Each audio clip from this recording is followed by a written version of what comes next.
Hello viewers and welcome to a new episode of Trashtalk on Flying Circus, Chariot of Steel Edition, a series that's all about discussing the good and very bad of the many tanks and tank-like vehicles you can find in the Chariot of Steel expansion for Flying Circus.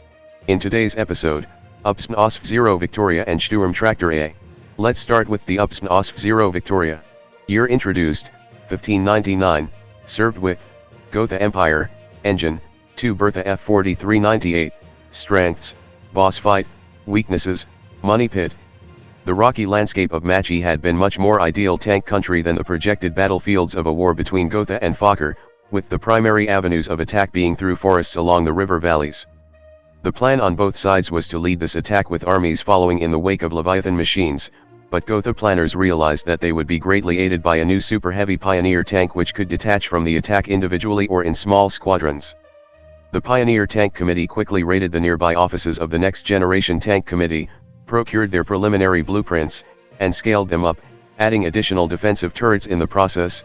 What had once been an attempt to build a mid-sized mobile tank in the style of the Markgraf Eliminierer ballooned into an enormous rolling fortress. 3 prototypes in various states of completion were paraded for the Emperor in Ernteman at 1599, who named the lead tank for his beloved wife. The name became associated with the machines in newspapers and propaganda. It is believed somewhere between 9 and 13 machines were deployed in combat, and there are rumors that Goth forces managed to complete several more in reclaimed factories. The Victoria is an absolutely ridiculous machine, a super heavy tank in every sense of the word. It's slow as hell, has decent torque but only because it's so big most obstacle is too small for it, obviously has terrible handling. It is also armored as hell with 532 armor layout while being tough as hell too. The crew feels very safe. Engine reliability leaves something to be desired, but at least it won't run out of fuel quickly, and unsurprisingly, it is expensive as hell. For its humongous size, the Victoria obviously packs humongous firepower. For its main gun, it has the heavy field gun, which can deal 30 damage with its AP round that can go through armor for like butter, more than enough to set most things on fire, alongside a coaxial infantry support cannon, for more anti-tank or anti-infantry firepower, or just be used as a rangefinder when bombarding stationary targets. Both have dedicated loaders for them, and is also mounted in a turret, meaning it can shoot the enemy no matter which direction they are coming from, which means in a tank battle, a Victoria is actually incredibly dangerous to deal with despite its sluggishness. And for its secondaries, it has 4 2-guns turrets, 2 with repeater cannons, which are more than enough to rip most vehicles apart, even armored ones, and 2 with light machine guns, to discourage infantry and aircrafts from getting too close, with lead gun sight 2 for better accuracy against fast target, which probably represents the biggest danger to it. And if you want even more guns, there's 7 hatches on this thing, so if you want 17 barrels of hell, you totally can. It's gonna be expensive, but the cost of the additional guns will not come close to the full price of this tank at all. The commander even has a wireless set to call in artillery or air support or their husband or wife or both for emotional support. This thing really got everything. And of course, for something this big, there's a guy near the engine, just to make sure nothing goes wrong because something this big will definitely go wrong and it will go wrong hard, and also a gas filter, because the last thing you want is for everything in this extremely expensive tank to get knocked out by gas. I also recommend this spooky mask because a tank this durable will definitely wear out its crew before it goes down. You know what's the funniest part of this tank? It has precisely enough spaces for 10 crew, meaning this giant super heavy tank is more efficient with its crew count than the goddamn Wandelberg. That's actually stupid, though unlike the Wandelberg, I do not recommend you to decrease the crew count because as soon as everyone see this giant, they will either run or throw everything at you. There's no in between. You will need all the firepower you can get. And, well, you will have to fight tough foes anyway, since this tank and the crew you need to drive it will eat money like crazy. Ironically, you can probably earn a quick buck to retire by just selling the tank. Just beware of who you are selling it to. So how do you deal with a Victoria that's not on your side?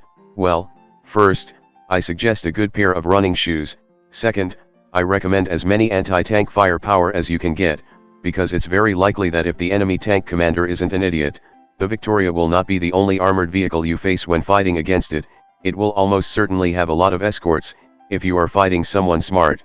I also recommend mines, a lot of it, and once it is immobilized, I hope you have enough shells for your artillery or bombs from your bombers to blow it into pieces.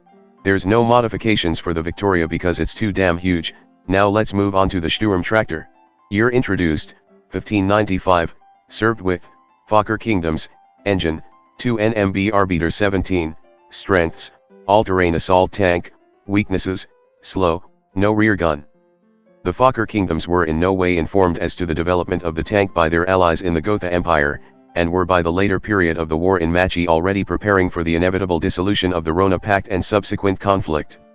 Much as it did in Macchi and Sopwith, the first use of tanks in battle prompted a scramble to design a counterpart, but unlike those powers, Fokker was at the height of its industrial and economic potential, without a war raging in their borders. The STA's design reveals how closely Fokker engineers studied the strengths and failings of the Gotha design. Most obvious is the redesigned track base, better suited for crossing trenches, as well as a forward-facing machine gun and better traversal arcs by moving the cannons into side-mounted sponsons. It was powered by highly reliable diesel engines. The Fokker design is usually seen as superior, but unlike the Gotha design, it was simply the first of many parallel projects, and so fewer were produced. Of note is the common AB variant, which exclusively carried anti-infantry weaponry. Air destroyers had much higher priority for light cannons, so a machine gun carrier variation allowed more tanks to be fielded without waiting for cannon orders to catch up. Based on the British Mark 1-5 tank and its variants, the Sturm Tractor is slow as hell again but can climb over trenches with ease, and its massive tracks ended up giving it a slight advantage in handling over similar vehicles. It has 4-3-1 armor layout, decent but vulnerable for its rear, and has decent integrity, somewhat high safety, and quite a reliable engine. Also has high fuel count, though the crew doesn't feel quite comfortable in it, and it's also slightly on the expensive side. With 25 integrity, the Sturm Tractor is just barely able to not get set on fire by a field gun in one shot, which is something I guess, but unlike most tanks you will face, the Sturm Tractor has one advantage most other tanks don't, having two main guns in the same direction, which can also turn to the sides, meaning not only does the Sturm Tractor has two chances to hit a tank frontally, but can also try to deter any flanking attempt by enemy tank. You literally have double the firepower of most other tanks, and because the cannons can actually turn, you suffer only normal penalty in tank battle for additional goals, which is very good. For anti-infantry deterrent, there's 3 light machine guns, aiming forward, left, and right, not a lot, but still okay, but also you will quickly notice a problem with this tank. It is fully exposed if anything get behind it, as it has no defensive armament there and only has one armor on that side too, meaning as soon as anything gets behind you, the crew is in immense danger, and you have nothing to deal with it. Which is why it is a good idea to have infantry escort or an allied tank sticking close to the Sturm Tractor, just to make sure nothing gets behind it, and keep the enemy in front, which is where the Sturm Tractor will shine very brightly. Other than that, there's also 2 hatches in case you want to put on some pintle-mounted guns, and like most heavy tanks, there's also a mechanic in there to make sure nothing goes wrong. The tank also requires only 7 crew max, saving up quite a bit of operation cost. This tank is very nice if you want a whole lot of firepower frontally. So how do you deal with the Sturm Tractor? Well, as I just said, you flank it, probably more important than most other tank due to the sheer amount of firepower involved. Shooting it from the side with a field gun works just fine, but you might get shot in the process, so destroying it from the rear is a safer bet. The Sturm Tractor is also a bit light on anti-infantry firepower, so it's more vulnerable to infantry squad charging into. Just don't charge frontally, that's suicidal if both field guns fire high explosive shells. As for its modifications, there's the infantry support or STAB variant, which replaces the Sponson with 4 water-cooled machine guns, capable of firing in just about any direction, thus solving the number 1 problem with this tank, and also makes it cheaper and tougher to run, as it now lacks the high-caliber shells that will blow it sky high. This modification is also inspired by the gender variants of the Mark number whatever tank, for basically the same reasons as the Sturm Tractor suffered from, the lack of sufficient cannons, which has a male variant with cannons and machine guns because, guy have cannons between legs I guess, and a female variant armed with only machine guns, because British women have hot kisses between their legs. No Man's Land would have a vastly different meaning if Britain actually recruited female soldiers back then, and also the war would be over a lot faster. There's also one additional variant that most people didn't really talk about, and that is the wireless transmitter variant that some female variants are converted into, and this thing is basically the transmitter tower, which means the Shark Team's tank is actually completely historically accurate, though they probably don't actually need to erect the tower for wireless communication.